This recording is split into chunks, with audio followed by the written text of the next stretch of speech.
अस्सलाम वालेकुम दोस्तों।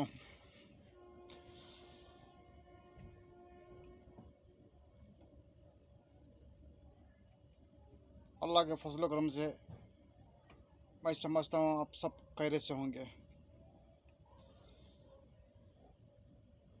इस वीडियो को ज़्यादा से ज़्यादा स्किप मत करिए, पूरा देखिए, आपसे गुजारिश करता हूँ।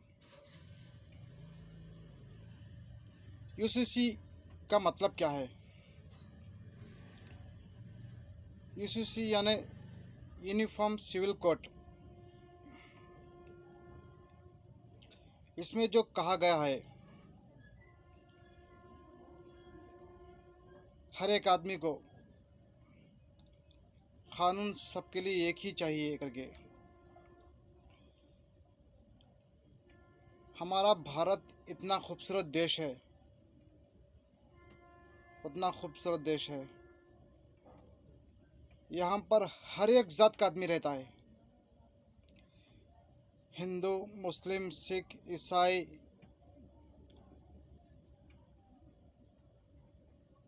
बहुत सारे। उतनों को तो मेरा नाम याद नहीं है, उतने सारे कैस्ट हमारे भारत देश में रहते हैं।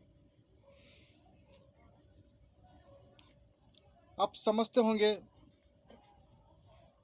यूनिफॉर्म सिविल कोड का मतलब क्या है। जो यूनिफॉर्म सिविल कोड जो है हमारे भारत देश के लिए, जो हमारे भारत देश में इतने लोग रहते हैं, हर एक कौम का उनका एक मसला है। मुसलमान में रहने दो, हिंदूस में रहने दो, सिख में रहने दो, ईसाई में रहने दो, किसी में भी रहने दो, उनका एक जात का इनका एक मसला है। वो खूबसूरती ही हमारे देश की लिए अच्छा है। जब ये यूसीसी निकल के आ रहा है, अभी हमारे एक भाई साहब का मैं वीडियो सुना था, तो कह रहे थे ये जो लिविंग रिलेशनशिप, लड़की लड़की में विवाह, शादी, लड़के लड़के में शादी, ये जो कह रहे हैं ना, दूसरी जात का तो मतलब मेरे को पता नहीं है। दूसरी जात में इनको कैसे भी हैंडल वो कर लेंगे।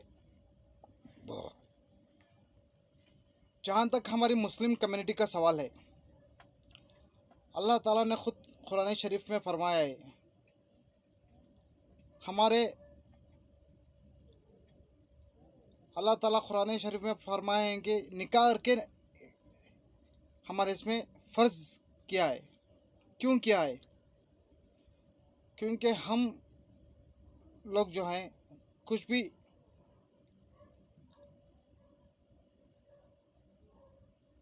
हलाला हराम का जो होएगा वो नहीं होना चाहिए करके, इसीलिए हमारे इसमें निकाह करके दिया है कुरान शरीफ में। अगर हम मुसलमान आदमी लोग निकाह पढ़ के अगर हम जिना करेंगे, उसका और बात है। जो बिना निकाह पढ़े अभी जो नया नया सिस्टम निकला हुआ है, लिविंग रिलेशन, मैं दूसरे कौम के बारे में गलत बोलना नहीं चाहता हूँ। जहाँ तक मेरी सोच है, अगर अल्लाह ताला उनको अक़ल दिया है तो मैं समझता हूँ वो भी इस बात को अपनाएंगे। अभी समझिए, एक लड़का लड़की लिविंग रिलेशन में रहते हैं, उनके जिना भी करते हैं, और उस लड़की का एक बच्चा भी होता है। अभी वो बच्चे को क्या नाम देना चाहिए? गवर्नमेंट तो दे नहीं सकती, दुनिया वाले क्या कहते हैं, बच्चा गलत से पैदा हुआ है करके।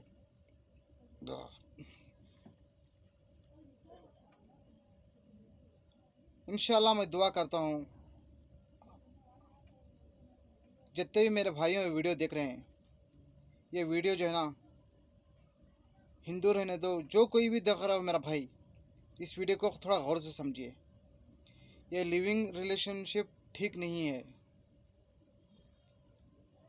आपके हिंदू में भी रीति रिवाज से विवाह करने का वेद में लिखा गया है। आपके हिंदू में तो ये तो कहा गया है विवाह 7 जन्म तक रहना चाहिए है करके, मगर हमारी मुस्लिम कम्युनिटी में ऐसा नहीं है।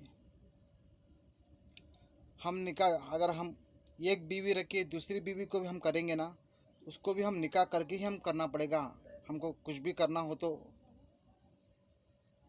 निकाह करके ही हम उसके साथ में करना पड़ेगा, वरना हमारे इस्लाम में जायज़ नहीं है। फर्स्ट पॉइंट,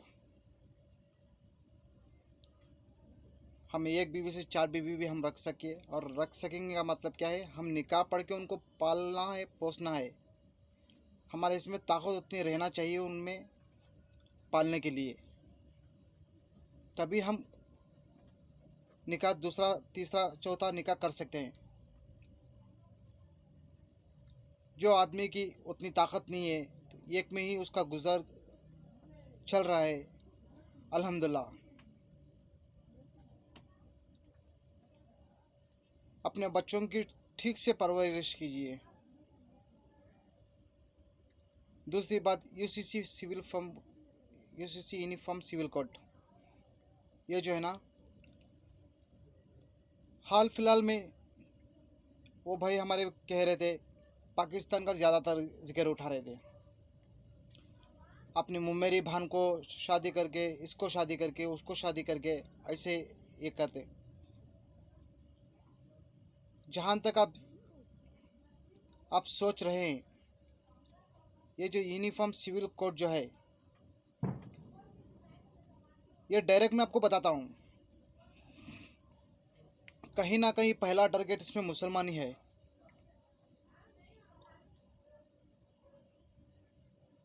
उसके बाद आएगा क्रिश्चियन, उसके बाद में आएगा हिंदूस, उसके बाद में आएगा सिख। फर्स्ट टारगेट मुसलमान है। क्योंकि मैं कह रहा हूँ, ये गौर से सुनिए। जब से ये बीजेपी सरकार सत्ता में आई है, इसमें क्या किया गया है, पहले हमारे मुसलमान आदमियों के ऊपर,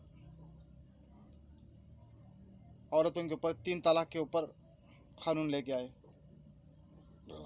चलिए, ये तो इसमें हमारे संविधान में दिया गया है। हमारे संविधान में ये भी दिया गया है, आर्टिकल 25, 29, हमको हक है कि हम अपना धर्म अच्छी तरह से हम खुद निभाए, इसमें दूसरों की इन्वॉल्वमेंट ना होना दे। अभी तो आज ये मुसलमान के ऊपर गुजर रहा है,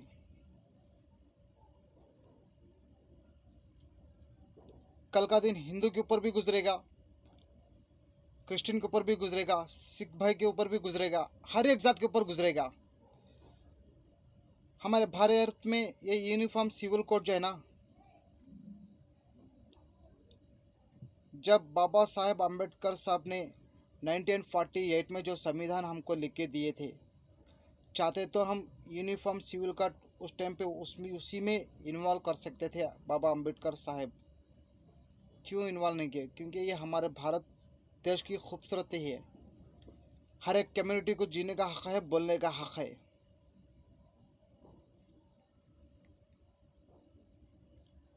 आज के दौर में यूनिफॉर्म सिविल कोड चंद भाई बोल रहे हैं ये आना चाहिए करके। इसका आने का अंजाम मैं आपको बताता हूँ।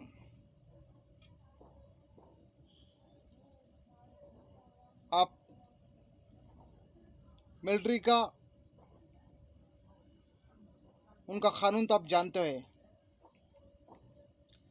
डायरेक्ट अंदर घुसो, मारो, बाहर निकलो, उनका कानून है मिलिट्री का। ये वैसे ये कानून, ये यूनिफॉर्म सिविल कोड है। मतलब यूनिफॉर्म सिविल कोड जो है, इसमें मेन पावर दी गई है पुलिस लोगों के लिए। कौन से भी स्टेट की पुलिस, अभी समझे उत्तर प्रदेश की पुलिस, बिना वारंट दिए बिना 41 ये कॉपी दिए कहीं से भी, कौन से भी स्टेट से, दूसरे स्टेट से आदमी को उठा सकती है। यूनिफॉर्म सिविल कोड का फर्स्ट ऑप्शन सुन लीजिए। इसमें कौन से भी स्टेट की परमिशन लेने की ज़रूरत नहीं पड़ती है। उत्तर प्रदेश की पुलिस मद्रास से आके आदमी को उठा के लेके जा सकती है, without inform, without complaint, only one doubt. Doubt तो हर कोई कर लेता है। अभी मैं बैठे बैठे प्राइम मिनिस्टर पे भी मैं डाउट करता हूँ, इधर के कर्नाटक के सिद्धरामैया पर भी मैं डाउट कर सकता हूँ। आप लोग बात को समझ रहे हैं। अभी इसमें जो पहला टारगेट पड़ रहा है, हमारा मुसलमान आदमी पड़ रहा है। आप लोग तो जानते होंगे, कोई ना कोई कभी भी किधर से भी निकल के आता है, मुसलमानों के बारे में गलत बोलता है, काटने के लिए बोलता है, गोली मारने के लिए बोलता है।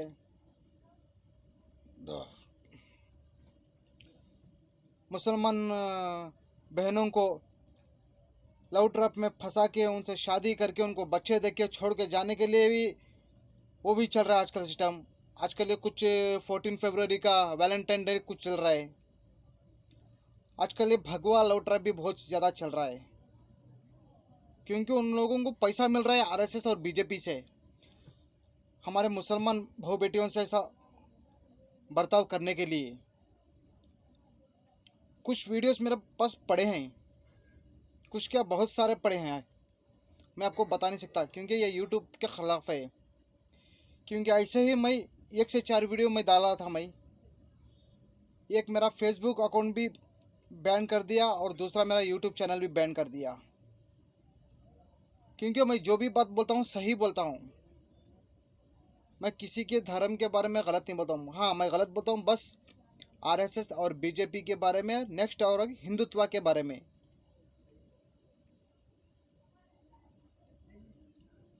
क्योंकि जितनी भी ये पॉलिसीज़ काट रहे हैं, ये मुसलमान के पास ही काट रहे हैं। पहला पॉइंट, हमारी बहन बेटियों के लिए ट्रिपल तलाक। दूसरा हिजाब। तीसरा हलाला कट।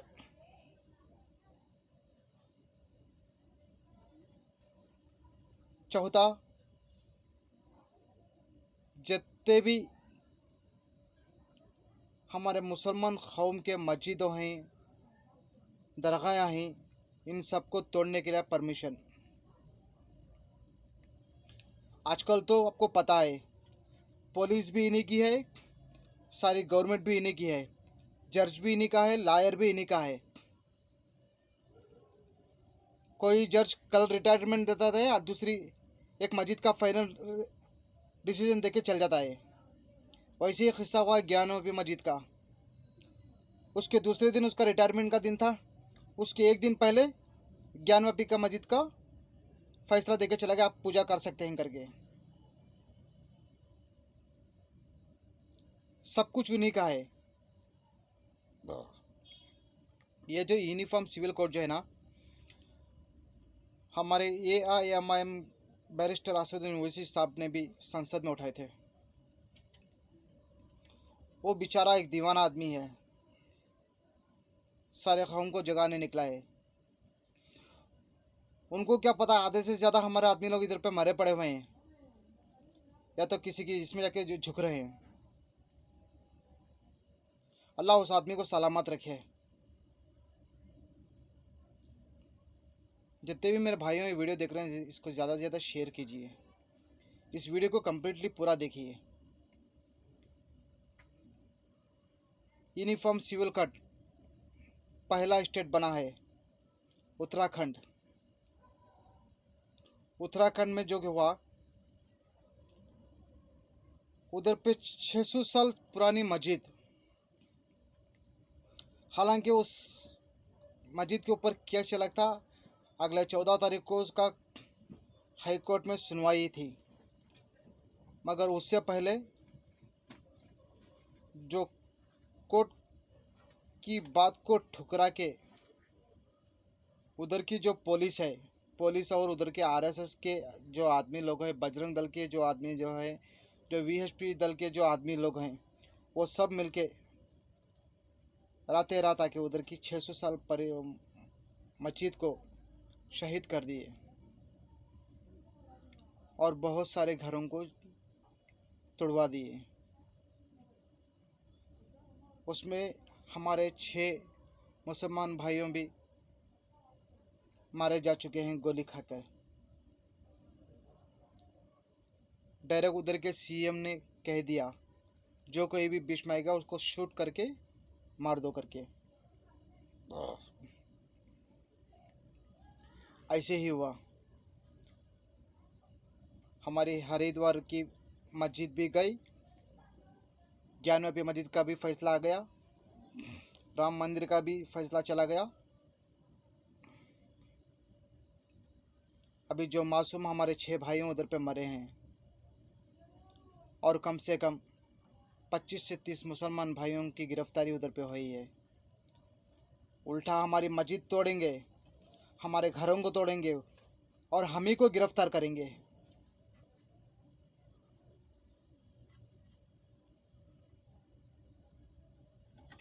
उधर का सीएम खुद कह रहा है जो कोई बीच में आएगा शूट कर दो करके। AK-47 से शूट कर रहे उधर पे मुसलमान आदमियों को।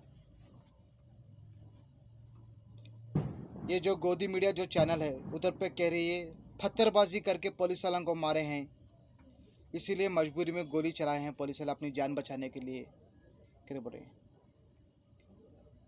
उधर के 3-4 वीडियो मेरे पास पड़े हैं। उधर के हमारे मुसलमान बहनों कह रहे हैं उधर पे मेरा घर जल रहा था, मेरे घर को मैं बचाओ बचाओ मैं बोल रही तो पुलिस वाले ने क्या कहा था, तुम भी अंदर चले तो तुम भी अंदर जाके ये करो बोल रहा है। जलते हुए घर के अंदर वो औरतों को भेजने का कोशिश कर रहा था पुलिस वाला। इस वीडियो को मेरे को बताने का रूल्स नहीं है यूट्यूब में, इसीलिए मैं आपको नहीं बता रहा हूँ। आप चाहिए तो और 1-2 दिन में वो वीडियो अपलोड हो जाएगा, ट्विटर या किसी और इसमें अपलोड हो जाएगा या ना किसी अखबार में अपलोड होएगा, आप देख लीजिए। और जो यूनिफॉर्म जो सिविल कोड जो है, कहीं की भी पुलिस रहने दो, कौन से भी स्टेट की पुलिस, कोई दूसरे स्टेट से इधर के स्टेट से आके आदमी को उठा के लेके जाएगी। इसमें 99% हमारा मुसलमान आदमी ही गिरफ्तार हो रहा है, बस 1% वो भी बताने के लिए, पब्लिक को बताने के लिए हम इसको गिरफ्तार कर रहे हैं। सिर्फ वो गिरफ्तार कर रहे हैं, उसको सज़ा होएगी न होएगी वो तो पता नहीं है, और वो 2-3 दिन में फिर वापस बाहर घूमता आएगा। आजकल हमारे मुसलमान भाइयों, दूर की बात नहीं है, हमारे हुबली की पैदाइश है मुफ्ती सलमान हजारी साहब की। अभी तो वो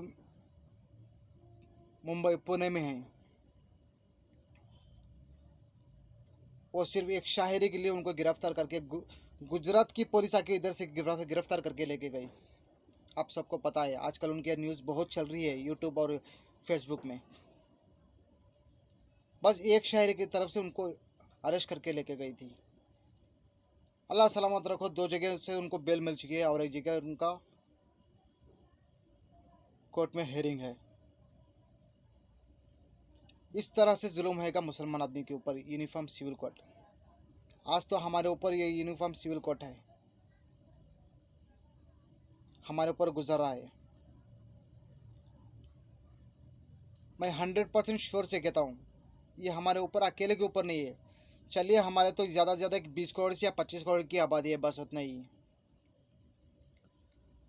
उसके बाद में तो पूरी आबादी या तो ईसाई लोगों की है, या तो हिंदू लोगों की, या तो क्रिश्चियन लोगों की। सिख लोगों की भी उतनी नहीं है। इन लोगों के ऊपर बहुत ज़्यादा टारगेट जाएगा। अभी तो ये सब लोग मिलके इनको सपोर्ट कर रहे हैं यूनिफॉर्म सिविल कोड के लिए। क्यों? क्योंकि सरकार इनकी है।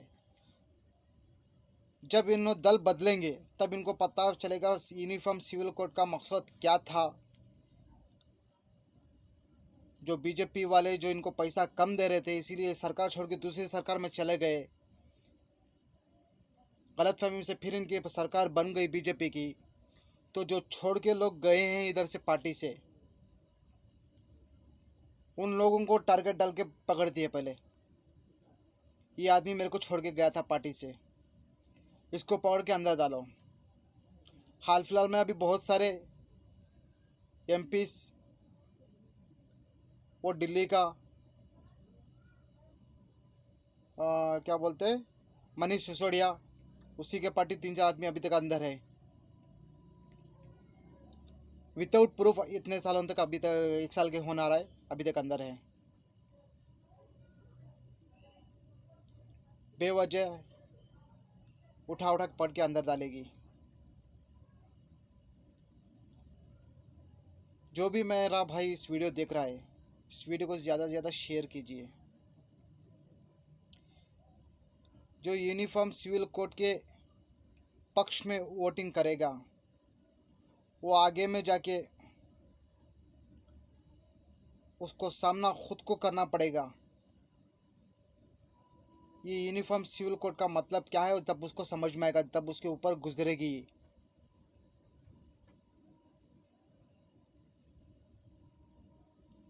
आज मेरी बात आपको समझ में नहीं आएगी। जिस दिन आपके ऊपर ये गुजरेगा, ये यूनिफॉर्म सिविल कोड का हमारे भारत के लिए ठीक नहीं है, हमारे भारत की खूबसूरती के लिए ठीक नहीं है। हमारे भारत में हर एक कैस्ट मिलके है, हर एक जात पात, हर एक आदमी मिलके है। इस खूबसूरती का बाद में मतलब ही चला जाएगा। सबके लिए एक ही कानून आएगा, तो हर एक आदमी का कोई ना कोई ईद रहती है, कोई ना कोई त्यौहार रहता है, कोई ना कोई किसी सिखों का त्यौहार रहता है, हर एक त्यौहार रहता है, हर एक रहता है। ये भारत की खूबसूरती के लिए बहुत नाफरमान अमेंडमेंट है ये। जो भी मेरा भाई वीडियो देख रहा है, और मैं हमारे मुसलमान भाइयों से कहना चाहता हूँ, मैं देख रहा था जो मुफ्ती सलमान अजहरी साहब जो गिरफ्तार हुए थे, उसमें से चंद हमारे मुसलमान भाइयों भी कह रहे हैं, अरे ये तो सुन्नी का है, ये तो शिया का है। अरे कौन सा भी रहने दो मेरा भाई, है तो मुसलमान है ना, आप भी तो मुसलमान हैं। इतना जुल्म आप वो लोग कर रहे हैं, वो तो चलो आदमी शायरी बोल के बिना वजह गिरफ्तार हुआ है। चंद भाइयों ऐसे हैं, हमारे मुसलमान भाइयों ऐसे हैं, वो रिपोर्टर भी हैं, कुछ सही सवालात पूछने से भी उनको पकड़ के अंदर जगाए। आज हमारा 2-3 रिपोर्टर है, उसमें से एक तो उमर खालिद रिपोर्टर है, वो आज को भी जेल में छोड़ा। अभी जस्ट एक 15 या 20 दिन पहले उसको बेल मिली है, कम से कम 2 साल के ऊपर। जो सीए का उठा था उस टाइम पे, उसको तब गिरफ्तार किया था बिना वजह। अब एक 15-20 दिन पहले उसको बेल मिल गई। यूयूपीए का एक्ट लगाया था। अब तो मेरे मुसलमान भाइयों, मैं आपसे गुजारिश कर रहा हूँ, आपके हाथ जोड़ रहा हूँ, मैं सुन्नी, मैं शिया, मैं पठान, मैं दरगाह को मानने वाला, मैं इनको मानने वाला, मैं ये बाबा को मानने वाला, वो तो छोड़ो मेरे भाइयों, अब तो छोड़ो, अब तो एक हो जाओ। मैं आपसे तुम्हें दरख्वास्त कर दूँ, अब तो एक हो जाओ। कितने दिन तक तुम्हें ऐसा बिछड़ को रहती, तुम्हें कब तक तुम्हें दूसरों की गुलामी करते रहेंगे तुम्हें। आज जो हमारे मुसलमान भाइयों के साथ में जो हो रहा है, उन लोगों का दोष मैं नहीं देता, हम लोगों का यह दोष हमारे ऊपर ही है, क्योंकि हम लोग ही बढ़ चुके हैं। तू शिया, तू सुन्नी, तू ढमकी, तू धमकी, ये वो सब हमारे इसमें बिछड़ चुके हैं। इसी का फ़ायदा जो है ना ये लोग उठा रहे हैं।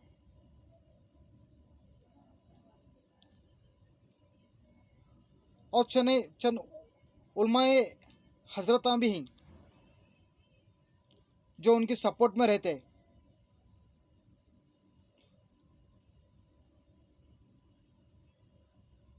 मैं जितना भी आपको बोल रहा हूँ बात को समझे। आज वक्त है, संभल जाइए, अभी तो एक होइए। अगर एक नहीं होंगे ना, उनको पता चल चुका है ये कभी भी एक नहीं होंगे, क्योंकि हमारा आदमी ही हमारे को पीछे से मारने की कोशिश करता है। छोड़ो यार, कोई सही हमारा मुसलमान आदमी सही आदमी काम कर रहा है, उसको सही काम करना है, उसको सही काम करने दो।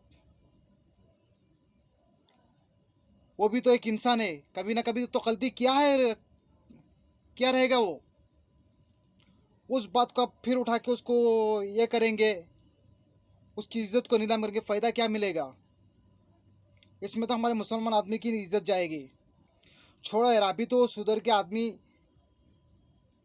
कोई ना कोई हमारे मुसलमान आदमी के लिए आवाज़ उठा रहा है।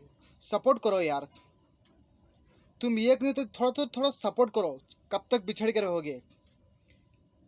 तुमको ही मर के दफनाएंगे, हमको ही मर के दफनाना ही पड़ेगा।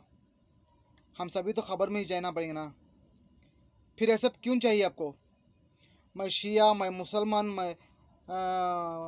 मैं सुन्नी, मैं तबलीगी, मैं पठान, मैं खान, मैं सैयद, मैं शेख, ये सब कई के लिए। हमारी ज़ात बस अल्लाह एक है। आपको भी मरेंगे तो खबर में जाना ही पड़ेगा, मैं मरूंगा तो भी खबर में जाना पड़ेगा। अब तो सुधर जाओ मेरे भाइयों। जो हमारा मुसलमान आदमी कौम के लिए अच्छा काम करे उसको सपोर्ट करो। अगर उसको सपोर्ट कर नहीं सक रहे तो उसके बारे में कुछ बुरा तो मत बोलो, उसकी फैमिली के बारे में कुछ बुरा तो मत बोलो। फर्स्ट अपने गिरेबान में झांक के देखिए आप सही हैं या गलत हैं। उसके बाद में दूसरों को बोलिए।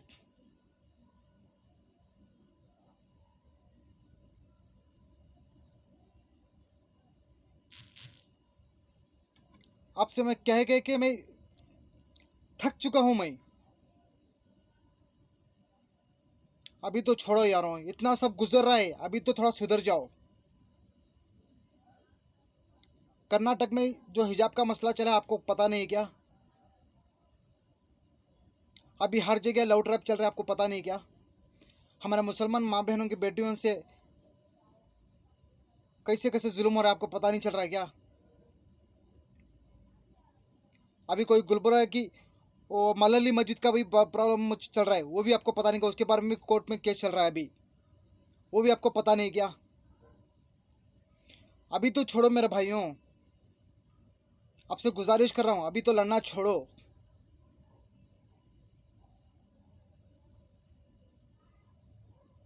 ऐसे हम लोग खुद लड़ते रहेंगे तो पीछे वाला हमारा सब फायदा उठाता ही रहेगा।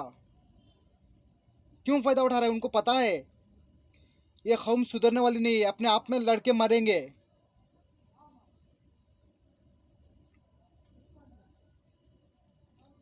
कुछ आदमी कुछ चंद पैसा नहीं कमाया, ये आदमी चंद पैसा कमा लिया, इसके बारे में बुरा भला कहो। अरे इतना तो सोचो, वो अपना एक मुसलमान भाई है। चलो आगे बढ़ने छोड़ो उसको। कब तक आप अपनी नज़रों से ऐसे ही गिरते रहेंगे। जब तक आप अपनी गिरेबान में नहीं झांके ना, नहीं झांक के देखेंगे तो दूसरों की बुराई मत करो यार। मैं आपसे गुजारिश